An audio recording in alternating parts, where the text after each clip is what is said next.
Hello बच्चों, आज करेंगे chapter 2 linear equation in one variable का इंट्रोडक्शन। तो उसके अंदर मैं सारा आपको बेसिक बताऊंगी कि क्या क्या होता है, किस तरीके से कि लीनियर इक्वेशंस का मतलब क्या होता है, वन वेरिएबल का मतलब क्या होता है। अब देखिए, एक क्वेश्चन लिखा हुआ है मैंने कि a box has 6 pencil and some pens. अब यहाँ पर हमको पता है एक बॉक्स के अंदर 6 पेंसिल्स तो हैं, लेकिन पेन कितने हैं हमें नहीं पता। ठीक, तो जो हमें नहीं पता होता मैथ्स के अंदर हम उसे क्या लेते हैं, एक्स। जब हम उसे एक्स लेंगे तो यानी कि यहाँ पर लिखेंगे लेट, इसको हम ऐसे कर देते हैं, let number of pens equals to x. ठीक है, एक्स मान लिया। अब एक्स मान लिया तो इक्वेशन कैसे बनेगी, बॉक्स के अंदर कितनी है, कितने टोटल कितनी स्टेशनरी रखी हुई है, तो यानी कि x में हम 6 प्लस करेंगे तो ये हमारी इक्वेशन बन गई। अब इक्वेशन बन गई तो ये क्या हुआ, इक्वेशन नहीं बनी, सॉरी, ये एक्सप्रेशन हो गया। इसको हम बोलेंगे अलजेब्रिक एक्सप्रेशन। ये हम लोगों की अलजेब्रिक एक्सप्रेशन हो गई। अब इसके अंदर हम मैं आपको बताती हूँ, इसमें हम लोगों का क्या है, x जो है हम लोगों का वेरिएबल होगा। वेरिएबल क्यों, क्योंकि ये वेरी करेगा। x कुछ भी हो सकता है, ये चेंज होता है, इट कैन चेंज, ये वेरी करेगा, तो ये हम लोग इसको वेरिएबल लेते हैं। क्योंकि हमें नहीं पता कि पेन्स कितने हैं हमारे बॉक्स के अंदर, तो ये वेरिएबल हो गया कि कुछ भी हो सकता है, 1 2 3 4 5 कितने भी हो सकते हैं। और 6 जो है ये हो गया हमारा कॉन्सोनेंट। अब कांस्टेंट, सॉरी, कांस्टेंट हो गया।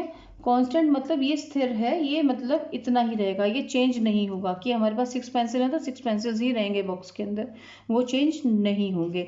यानी कि ये कांस्टेंट हो गया, ये वेरिएबल हो गया। तो ये हमारी बन गई अलजेब्रिक एक्सप्रेशन। ठीक है, अब इसके आगे देखो कि अब हम इसको पूरी की पूरी इक्वेशन कैसे बनेगी। अगर हम इसके अंदर ये लिख दें कि box has 6 pencils and some pens such that total number is 15। ठीक है ना, अब ये लिखते हैं इसको, a box has 6 pencils and some pens such that the total number of items is 15, that the total number of items is 15। अब देखिए कि हमने x में 6 प्लस करेंगे, यानी कि नंबर ऑफ पेन्स प्लस में नंबर ऑफ पेंसिल्स, दोनों को ऐड करेंगे तो ये 15 हो गया। अब क्या है, ये हम लोगों की बन गई एक algebraic expression, sorry algebraic equation. ये अलजेब्रिक एक्सप्रेशन है जिसके अंदर हमें इक्वल टू का निशान नहीं है। ये एक एक्सप्रेशन है जिसमें इक्वल टू का निशान आएगा, वो अलजेब्रिक इक्वेशन बन जाएगी। ठीक है, इक्वेशन इसके अंदर आपको पता चल गया, ये होती है हम लोगों की लेफ्ट हैंड साइड LHS, और ये होती है हम लोगों की RHS। ये हो गया। अब लीनियर क्या होता है, मैं इसमें और चीजें आपको बता देती हूँ। लीनियर क्या होता है, जहां पर लीनियर क्या है कि जहां पर ये जो x है ना हमारी, इसकी पावर 1 हो, कि जो हमारे पास जो वेरिएबल है, वेरिएबल की जो x है, इसकी जो पावर है वो 1 है। ठीक है, अगर यहाँ पर पावर 1 से ज़्यादा हो जाती तो ये लीनियर इक्वेशन नहीं रहेगी।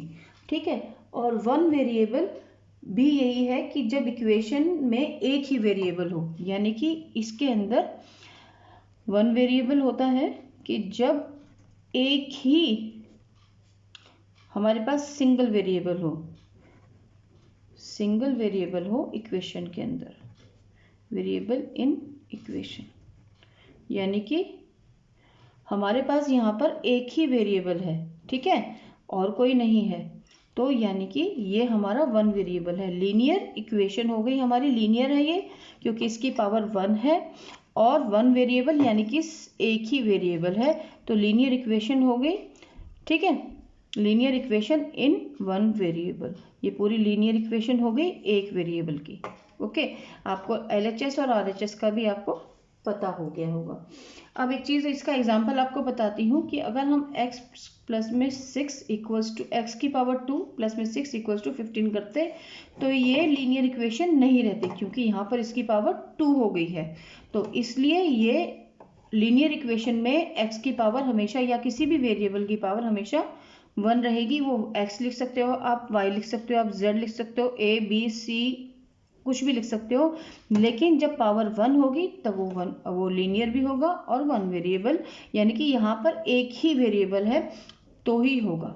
ठीक है, यहाँ पर ये लीनियर नहीं है। अगर यहाँ पर आप देखो x की पावर 2 प्लस में y 3y प्लस में 6 इक्वल्स टू 18। ठीक है, इस तरीके से होता है, इसमें दो वेरिएबल्स आ गए हैं और इसमें x की पावर भी 2 है, तो ये ना तो लीनियर है और ना ही ये वन वेरिएबल है। ठीक है, क्लियर हो? आई होप आपको ये क्लियर हो गया होगा। वेरिएबल की पावर 2 है, इसलिए ये लीनियर इक्वेशन नहीं है ये वाली, और यहाँ पर दो वेरिएबल्स हो गए हैं कि x भी आ गया है y भी आ गया है, तो ये वेरिएबल नहीं है। ये आपका नेक्स्ट क्लास का है, तो इसको नहीं करेंगे हम। आप इसको ज़्यादा फोकस कीजिए, मैंने आपको एक एग्जाम्पल के तौर पर समझाया था कि आपको इस तरीके से समझ आ जाए। अब मैंने आपको LHS भी बता दिया है, RHS भी बता दिया है। अब हम यहाँ पर एक चीज़ लेंगे कि यहाँ पर हम जो है इस वाली इक्वेशन के अंदर x प्लस में 6 इक्वल्स टू 15 ले सकते हैं, या कोई भी कुछ भी x की वैल्यू हम कुछ भी ले सकते हैं क्या? कोई भी वैल्यू, एनीथिंग। तो देखते हैं कि x की वैल्यू, मान लीजिए हम यहाँ पर x की वैल्यू हम लेते हैं, लेट x इक्वल्स टू 3। देखते हैं क्या होता है कि x प्लस में 6 इक्वल्स टू 15 है, तो 3 प्लस में 6 इक्वल्स टू 15 और 9 इक्वल्स टू 15 होता है नहीं। अब ये जो हमारी इक्वेशन होती है ना, ये जो LHS और ये RHS होते हैं, ये हमेशा इक्वल होते हैं कि जो RHS पर है वैल्यू, वही इन दोनों को ऐड करने पर LHS में भी आनी चाहिए। मतलब एक तरीके से ये तराजू के दो पलड़े हैं, दोनों हमेशा इक्वल ही रहने चाहिए, एक ज़्यादा एक कम नहीं होना चाहिए। इसीलिए हम यहाँ पर x की वैल्यू कुछ भी नहीं ले सकते हैं। ठीक, अब हम इसका एक तरीका तो ये है कि हम इसको पूरा सॉल्व करें कि x प्लस में 6 इक्वल्स टू 15। एक चीज़ और मैं आपको यहाँ पर बता दूँ कि ये देखिए कि जो राइट हैंड साइड पर माइनस होगा वो लेफ्ट हैंड साइड पर माइनस होगा तो राइट हैंड साइड पर प्लस हो जाएगा, और वाइस वर्सा होता है, जो राइट हैंड साइड पर प्लस होगा तो लेफ्ट हैंड साइड पर आकर के माइनस हो जाएगा। अगर यहाँ पर मल्टीप्लाई है तो यहाँ पर डिवाइड हो जाएगा, और यहाँ पर अगर डिवाइड है तो यहाँ पर मल्टीप्लाई हो जाएगा। ठीक है, और यहाँ पर प्लस है तो ये माइनस हो जाएगा। मतलब अगर राइट हैंड साइड पर माइनस है तो वो लेफ्ट हैंड साइड पर प्लस हो जाएगा, और राइट हैंड साइड पर डिवाइड है तो लेफ्ट हैंड साइड पर डिवाइड है तो राइट हैंड साइड पर मल्टीप्लाई हो जाएगा, और लेफ्ट हैंड साइड पर मल्टीप्लिकेशन है तो राइट हैंड साइड पर डिवाइड हो जाएगा। इसी तरीके से अगर राइट हैंड साइड पर मल्टीप्लिकेशन है तो लेफ्ट हैंड साइड पर वो डिवाइड हो जाएगा। अब ये रूल्स हैं इसके इक्वेशंस को सॉल्व करने के। तो यहाँ से हम लोग x को एज इट इज़ रखेंगे, 6 को राइट हैंड साइड पर करेंगे तो यहाँ पर प्लस है तो ये माइनस हो गया, तो x की वैल्यू आ गई हमारी 9। ठीक है, ये हमारा तरीका होता है प्रॉपर इसको किसी भी इक्वेशन को सॉल्व करने का। अब यहाँ पर ये मैंने आपको बता दिया कि मेन पॉइंट ये है कि एक तो ये रूल्स फॉलो करने हैं इक्वेशंस को उनको करने के लिए, सॉल्व करने के लिए, और लेफ्ट हैंड साइड हमेशा राइट हैंड साइड के इक्वल होती है, या राइट हैंड साइड हमेशा लेफ्ट हैंड साइड के इक्वल होती है। दोनों के बीच में इक्वालिटी रहती है कि जो लेफ्ट हैंड साइड में जो राइट हैंड साइड में है वो हमेशा लेफ्ट हैंड साइड के इक्वल होगा, जो लेफ्ट हैंड साइड में है वो राइट हैंड साइड के इक्वल होगा ही होगा। और हम किसी भी नंबर को वेरिएबल के इक्वल्स नहीं ले सकते हैं कि x की या v की, x की, y की, z की कोई भी वैल्यू हम अपने मन से पुट नहीं कर सकते हैं, हमको हमेशा उसे सॉल्व करना होगा। आई होप कि आपको ये समझ में आ गया होगा। अगर हम इसको चेक भी करते हैं ना, देखो यहाँ पर कि 9 प्लस में 6 इक्वल्स टू 15, तो 9 प्लस 6 15 इक्वल्स टू 15, यानी कि ये हम लोगों का इक्वल है, इक्वालिटी में है, तो दैट्स वाई ये हम लोगों का सही है। तो ये हो गया हम लोगों का linear equations in one variable का छोटा सा इंट्रो। बेसिक चीज़ है, आपको वेरिएबल बता दिया, कांस्टेंट बता दिया, left hand side right hand side बता दिए, रूल्स बता दिए हैं, लीनियर क्या होता है, और वन वेरिएबल क्या होता है, और किस तरीके से हम देखेंगे कि ये लीनियर इक्वेशन है या नहीं है, वन वेरिएबल है या नहीं है।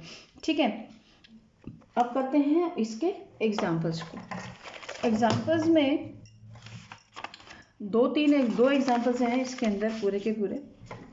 अब ये एग्जाम्पल्स में सबसे पहला एग्जाम्पल क्या है, एग्जाम्पल से आपको एक ओवरव्यू मिल जाएगा कि हम किस तरीके के क्वेश्चंस कर रहे हैं। सबसे पहला एग्जाम्पल है कि फर्स्ट एग्जाम्पल है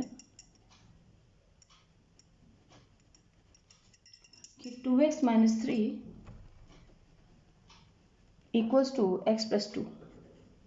अब देखो इसके अंदर ये भी लीनियर इक्वेशन है वन वेरिएबल के साथ। ठीक है, राइट हैंड साइड है RHS है, ये LHS है, दोनों के अंदर एक एक वो है वेरिएबल है और एक एक कांस्टेंट है। ठीक, अब हम इसको सॉल्व कैसे करेंगे कि x जो वेरिएबल्स हैं उनको एक साइड ले लेंगे और जो कांस्टेंट्स हैं उनको एक साइड ले लेंगे। तो 2x यहाँ पर ये प्लस का x है, तो ये जब लेफ्ट हैंड साइड में आएगा तो ये माइनस हो जाएगा, इक्वल्स टू 2 प्लस का 2 है, और ये जो 3 है माइनस का है, ये इधर आएगा तो ये प्लस का हो जाएगा, यानी कि ये रूल आपको भी साथ के साथ अब क्लियर हो जाएगा। 2x में से x गया तो x इक्वल्स टू 5। अब इसको हम एक बार चेक करके देखते हैं कि 2 into 5 minus 3 equals to 5 plus में 2 5 ज़ा 10 minus 3 equals to 7 7 equals to 7, यानी कि ये चेक भी करना आपको मैंने बता दिया है कि जहाँ पर x की वैल्यू हो, जहाँ पर x हो वहाँ पर x की जो वैल्यू आई है हमारी उसको पुट कर देंगे और हम अपना आंसर भी चेक कर सकते हैं। अब सेकंड एग्जांपल है, आई होप आपको क्लियर हुआ होगा। नहीं क्लियर हुआ हो तो प्लीज़ कमेंट ज़रूर करके बताइएगा कि आपको कहाँ पर इशू आ रहा है। 5x प्लस में 7/2 इक्वल्स टू 3/2x माइनस 14। देखो बुक में भी है, लेकिन मैं आपको बुक में आप देख सकते हैं सॉल्व किया हुआ है, लेकिन कई बार बुक की लैंग्वेज बच्चों को समझ में नहीं आती है, इसलिए मैं आपको पूरा एग्जांपल्स भी मैं कोशिश करूंगी कि इंट्रो वीडियो में आपको एग्जांपल्स भी सॉल्व करके साथ के साथ बता दूं कि अब हम जैसे हमने इसमें वेरिएबल्स एक साइड लिए थे और कॉन्स्टेंट्स एक साइड लिए थे, उसी तरीके से करेंगे। 5x यहाँ पर ये प्लस का है तो ये माइनस 3/2x हो गया इक्वल्स टू माइनस 14 माइनस 7/2। अब यहाँ पर 5x के नीचे 1 है तो एलसीएम लिया तो 2 हो गया, तो 5x को 2 से मल्टीप्लाई करेंगे ताकि इक्वल हो जाए, तो 10x माइनस 3x, क्योंकि ये इक्वल्स टू यहाँ पर भी हम 2 लेंगे, 14 2 ज़ा 28 और ये माइनस में 7। अब यहाँ पे आ गया हमारा 7x/2 इक्वल्स टू यहाँ पर हो गया हमारा 35/2 माइनस में 35/2। ठीक है, माइनस माइनस प्लस हो गए, लेकिन माइनस 28 के आगे बड़ा निशान था तो ये माइनस का वो आ गया साइन। अब यहाँ पर क्या मैंने आपको बताया कि यहाँ पर जो डिवाइड कर रहा है वो यहाँ करके मल्टीप्लाई हो जाएगा, तो यहाँ पर हम 7x को एज इट इज छोड़ेंगे तो माइनस में 35 लेंगे बाय 2 इंटू 2 से 2 कट गया, 7x इक्वल्स टू माइनस में 35। अब हम x को एज इट इज छोड़ देंगे और यहाँ पर ये भी मल्टीप्लाई है, 7 इंटू x है तो ये माइनस में 35/7, तो 7 1 ज़ा 7 7 5 ज़ा 35 माइनस 5, तो x की वैल्यू आ जाएगी हमारी माइनस में 5। ठीक है, आई होप कि आपको एग्जाम्पल भी समझ में आ गए होंगे, और मिलते हैं 2.1 एक्सरसाइज के साथ नेक्स्ट वीडियो में। Till then good bye.